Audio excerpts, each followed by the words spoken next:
After Felipe II of Spain proposed to Queen Elizabeth I and was rejected, he announced his new marriage with someone else, the young princess who became his new bride, Élisabeth de Valois, who was actually his son Carlos's fiancée. So, who was this young queen who ended up getting married to her fiancé's father, and what happened to her and her ex-fiancé, now stepson, afterwards?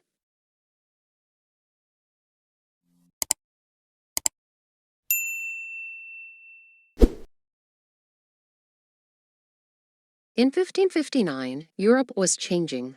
France and the Habsburgs had spent over 60 years locked in a deadly struggle for the control of Italy. But at last, the two great powers reached a dramatic reconciliation. The Treaty of Cateau-Cambrésis was the result. France had to make some major concessions. It gave up nearly all of its claims in Italy, including the entire Italian peninsula, as well as the islands of Sardinia and Corsica, and northern territories like Piedmont. But in return, it regained Saint-Quentin and managed to hold on to Calais, securing its northeastern borders. But why did France agree to back down so much? The reason was simple: the spread of Calvinism that had ignited a religious civil war at home. It needed to focus on its internal affairs. And, as part of the agreement, Princess Elizabeth of France was sent to Spain to become Felipe's third wife. Elizabeth was the second child of Henri II and Catherine de Medici. She had an older brother, François, who was the heir to the French throne. She was born in the Château de Fontainebleau and raised in the royal nursery, where she had a very special companion, Mary Stuart, Queen of Scots. Mary was engaged to François, and she had been raised in the French court from the age of 5. She shared a room with Elizabeth, who was 3 years younger. The two grew so close that people said their bond was stronger than that of real sisters. Elizabeth was known from an early age for her quiet and gentle nature. Her mother was a formidable woman and not the easiest parent to grow up under. Possibly as a result, Elizabeth grew up to be reserved, shy, and extremely cautious in everything she did. Catherine had a tough love approach, outwardly strict and cold, but deeply attentive behind the scenes. Elizabeth feared her mother, but she also deeply respected her. By the time she reached adolescence, Elizabeth had blossomed into a beautiful young woman. While many considered Mary Stuart to be the more striking beauty, Elizabeth had a warm and graceful charm. She was the kind of girl who made people break into fatherly smile just by looking at her. In 1559, her marriage was negotiated with Spain as part of the peace treaty between Spain and France. She was engaged to Spain's crown prince, Carlos. Elizabeth and Carlos were the same age, and as was customary, portraits of the two were exchanged. But then, something else happened. Felipe II had been single after his second wife, Queen Mary I of England, had died. And Felipe's proposal to Queen Elizabeth I of England had recently fallen apart. So Felipe decided that he himself needs a new bride, and that he would marry Élisabeth de Valois. In other words, Felipe took his own son's fiancée. Naturally, this caused some gossip across Europe, but the French court didn't oppose Felipe's decision. After all, if she was going to marry into the Spanish royal family, wasn't it better for her to become the queen rather than just the crown princess?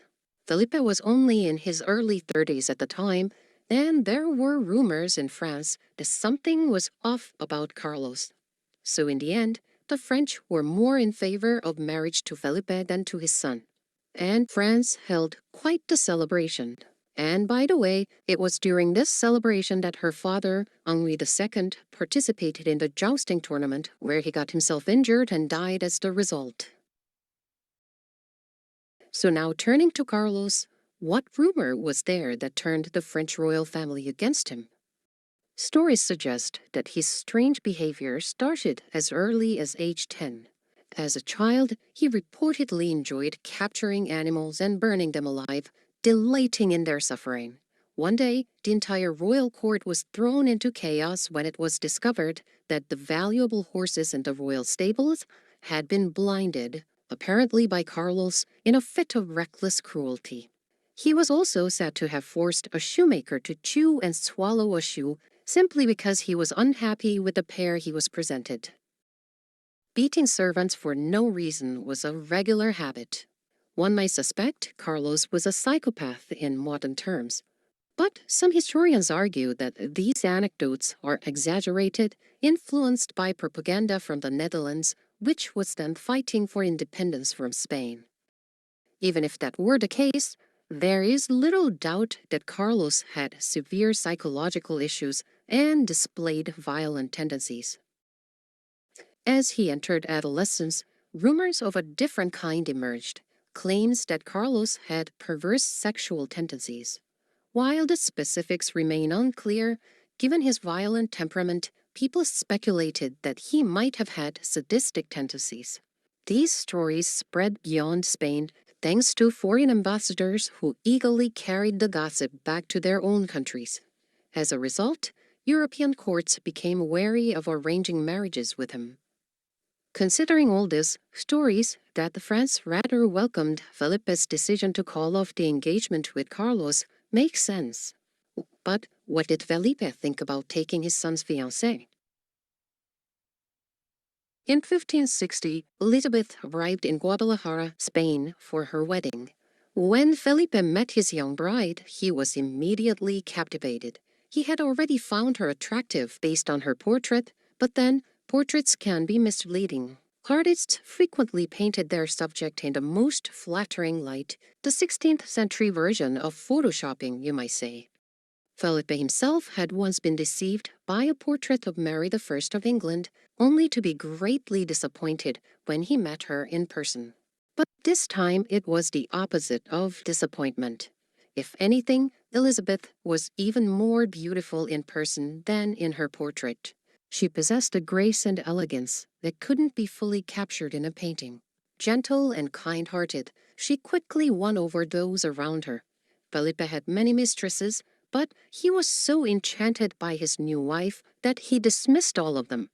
And of course, the thought of this 33-year-old man being captivated by a 14-year-old bride is uncomfortable, to say the least, to our modern senses. But I guess back in the 16th century, it was a different time. Anyway, what about Carlos? At the time of his father's marriage, he was only 14 years old and had no choice but to accept the decision. Still, he resented this whole situation. If Elizabeth were unattractive, he might have been able to accept the situation more easily. But instead, she turned out to be a rare beauty with a gentle soul. Every time he saw her, he must have thought she should have been mine. And yet, he was forced to address her as his stepmother. As for Elizabeth, she treated Carlos with warmth and kindness. There may have been some initial awkwardness, but she genuinely cared for him. Her marriage to Felipe was a happy one by all accounts. Felipe was deeply devoted to her, and she, in turn, deeply respected him and was grateful for his affection. Still, as the ruler of the powerful empire that stretched across Europe and to the New World, Felipe was an intimidating husband for the young queen still in her teens. It was not an equal relationship. Elizabeth had to be cautious in her words and follow his every decision. Carlos, on the other hand, was more like a peer. Since they were of the same age, Elizabeth likely saw him as someone she could be friends with. Having heard all the unsettling rumors about him, she was nervous, but ever the gentle soul, she treated him without prejudice. And something remarkable happened. When Carlos was with Elizabeth, he became a completely different person. His attendants were astonished by the change. The violent, erratic young man they knew was nowhere to be seen. He never spoke harshly to her, never acted out. Instead, he went out of his way to surprise her with small gifts and entertaining stories. He behaved like a perfect gentleman. For Elizabeth, who found the Spanish court life restrictive, Carlos became a source of comfort and joy. Naturally, they spent more and more time together. Was Felipe aware of this? Of course. He received constant reports on all kinds of things, and reports about his son, the crown prince, was one of the more important ones he paid special attention to. But Felipe wasn't too concerned. He trusted his wife, and besides, his son's behavior had significantly improved since spending time with her, and that was beneficial for everyone and for the country.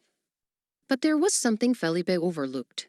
While Elizabeth saw Carlos simply as a dear friend, Carlos's feeling for her was growing into something much deeper. He was falling in love. And as his love intensified, he became more painfully aware of the insurmountable barrier between them. She was his stepmother. The frustration festered inside him, fueling his long-standing grievances against his father. After losing his fiancée to his own father, Carlos needed a new match. Two potential brides were considered, Mary, Queen of Scots, and Elizabeth's younger sister, Marguerite de Valois.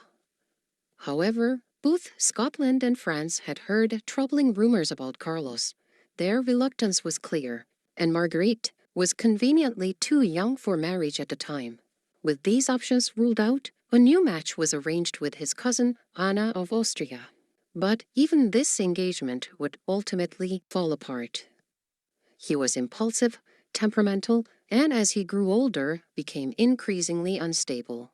But unstable or not, Carlos was still the crown prince, and as such, he was expected to engage in state affairs.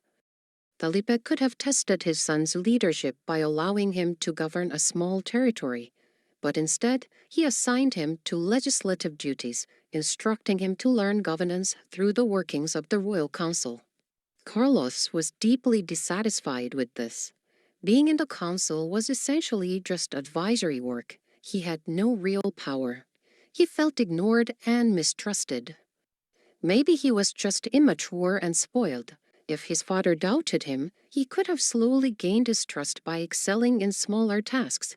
But Carlos lacked the temperament for that. Instead of trying to prove himself, he became bitter and refused to take the work seriously. Naturally, Felipe was even more disappointed in him, and Carlos's frustration only grew. The first territory Felipe had promised to Carlos was the Netherlands. Carlos dreamed of ruling it, but his father broke that promise, believing that the region, which was dealing with Protestant uprisings, was too unstable for his unpredictable son. At age 20, a prince was expected to be ready for governance, but Felipe refused to give Carlos any power. Humiliated and enraged, Carlos secretly contacted the rebel forces in the Netherlands to plot a rebellion against his own father. He confided this in a high-ranking courtier, and Felipe soon learned of it as well. But, surprisingly, Felipe dismissed the matter, saying he confessed it himself. But this had emboldened Carlos. As to the Netherlands, Felipe sent his most trusted commander, the Duke of Alba, as the governor, and Carlos would come to hate the Duke for it. If there was one solace for Carlos, it was the time he spent with his stepmother, Elizabeth. Those were his happiest moments. But the more time he spent with her, the deeper his love for her grew, and in equal measure, his hatred for his father intensified. And as this hatred consumed him, a dark thought started to take roots in his mind. If his father died, then he could have everything, the throne and Elizabeth. And this thought grew stronger and stronger until it completely overtook him. If only he would die. But his father was still a healthy and vigorous man in his 30s. What can he do? By 1567, Carlos was 22, and his actions grew even more erratic. Once in a fit of rage, he set fire to an entire house simply because someone had spilt water from a window onto him. He is also said to have attempted to throw a servant from a palace window, only to be stopped at the last moment. The most shocking event came when he saw the Duke of Alba in the street. Carlos attempted to kill him with his sword. Now, Alba was Felipe's most valued advisor, but still, Felipe forgave Carlos. But even after this, Carlos didn't give up on his plan to take over Netherlands with the rebels. He took matters one step further and decided to go to Netherlands himself. And for that, he needed a passage. And the person he turned to was his closest confidant, Juan de Austria. Juan de Austria was the younger half-brother of Felipe, born from a mistress of Emperor Karl V. Juan was 2 years younger than Carlos, and the two had grown up together. Juan was a rising naval commander, so he was the perfect ally who can provide a naval passage to Netherlands. In exchange for his assistance, Carlos promised him the kingdom of Naples once he deposed his father. But Juan knew his nephew's unstable mind all too well. He was torn between his love for his nephew and the dire consequences of his plots. But in the end, it was an easy and the only logical decision. He went straight to Felipe and told him of Carlos's plot. But even then, Felipe hesitated. Carlos was his only son.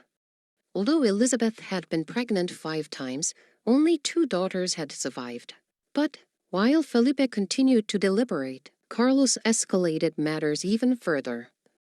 One evening, he invited Juan de Austria to his chambers. Juan was uncomfortable after betraying Carlos's plot, but still, he couldn't decline his nephew's seemingly friendly invitation either. After all, they grew up together, and maybe it was a gesture of reconciliation. But when they entered his chamber, Carlos grabbed a pistol from his desk and shot directly at Juan. Miraculously, the gun failed to fire. Actually, it wasn't a miracle at all. Carlos's servants had secretly removed the bullets from his pistol because they were afraid of Carlos's temper. And when the pistol wouldn't fire, Carlos attacked Juan with bare hands, and thanks to the noise, the servants rushed in just in time. This incident could not be simply hushed up. Juan was a royalty, a member of the House of Habsburg, and Carlos attempted to kill him. A trial was held, during which Carlos, now completely consumed by madness, made a shocking declaration. He screamed that his ultimate goal was to kill his father. The court was horrified, and Felipe was devastated. But there was no longer any room for hesitation. Felipe had to act. A few days after the trial, on the night of January 17, 1568, Felipe personally led a group of high-ranking officials to Carlos's chambers. Felipe ordered a thorough search of the room. Every document, weapon, and object of interest was seized. The most shocking discovery came when they lifted the mattress from Carlos's bed. Hidden beneath it was a vast arsenal, swords, pistols, daggers, and even an axe. The sheer quantity of the weaponry was staggering. When questioned, Carlos insisted they were for self-defense, but no one could justify why he needed such an excessive stockpile. It was as if he had been dreaming of assassination every night, consumed by his own violent thoughts. Felipe was overwhelmed by grief and anger, and he ordered his son to be locked up in his chambers. Windows were sealed shut with wooden planks, and no one was allowed to visit him under any circumstances. Anyone caught attempting to contact Carlos would face the king's full wrath. In response, the now utterly unhinged Carlos screamed in desperation, demanding to be executed immediately. To prevent any chance of self-harm, all sharp objects were removed from his chamber. Even knives and forks were prohibited when meals were delivered. At first, Carlos refused to eat, vowing to starve himself to death. But then, his resolve would waver when hunger became unbearable. He would go for days without food, only to give in and devour everything at once, stuffing himself until he could barely move. This erratic cycle of fasting and binging gradually destroyed his body. The prince withered away, and his cries of rage and despair echoed through the halls of the palace. Meanwhile, the outside world was left in confusion. The heir to the Spanish throne vanished from the public view. Rumors spread like wildfire across Europe. Some believed he had been poisoned, while others accused Felipe of murdering his own son to consolidate power. In the Protestant regions, stories spread that Carlos was arrested for being a Protestant. He became a symbol of martyrdom, and his imprisonment fueled anti-Spanish sentiment. And these stories later developed into so-called Black Legend of Spain, forming the stories and operas that paint him as the victim of Felipe's cruelty. For 6 long months, Carlos wasted away in his prison. The blazing summer heat of July 1568 only worsened his condition. On the 24th, he finally succumbed to his failing body. He was just 23 years old. In the Spanish court, the tragedy was felt deeply. Despite his madness, Carlos's death was still a heartbreaking loss of their crown prince. Even those who had feared him could not help but mourn his fate. Among the most devastated was Queen Elizabeth. When she first heard of Carlos's imprisonment, she wept. Not long after, she discovered she was pregnant again, but throughout her pregnancy, her health deteriorated. And when the news arrived of Carlos's death, she fainted on the spot, and upon awakening, she cried for days on end. Her grief was so profound that it raised many questions. Had there been something more between them? While most dismissed the idea of a forbidden romance, many believed they had shared a deep emotional bond. Others speculated that Elizabeth was simply too kind-hearted to endure such a tragedy within her own family. Just a few months later, on October 3, 1568, Elizabeth suffered a miscarriage, and within days, she too was dead. The Spanish court plunged into mourning once more. Among those most grief-stricken was Felipe himself. Thus ended one of the most shocking tragedies in the Spanish royal family.